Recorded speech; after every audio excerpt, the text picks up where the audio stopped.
仙台駅に向かって歩いてるんですけども、8時3分、8時っつってもこの明るさで8時っていうのは信じられないかもしれないんですが、これが8時です。いやー、さらばゲントの駅からの風景です。いやー、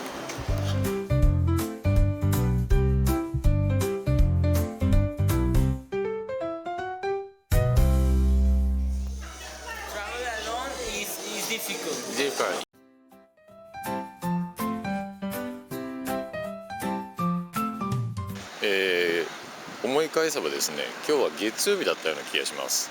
ということは美術館は休みかもしれないということで、いろいろ今歩いてですね、建物だけずっと見てるんですが、そうすると川に出るとこういうユニークなところに出てきちゃいました。風車です。風車じゃねえな、風車がいっぱいついている、色とりどりの。で、向こうの対岸にはアール・ヌーボーの建物の建築仕様になっているものが点在していると、ちょっと城みたいになってて非常に面白いです。川はすごい汚いですね。ドブ川です。ほぼドブ川ですね。いやー、でも風が気持ちいい。今日は結構風が吹いているので、このように風車もかなり回転しております。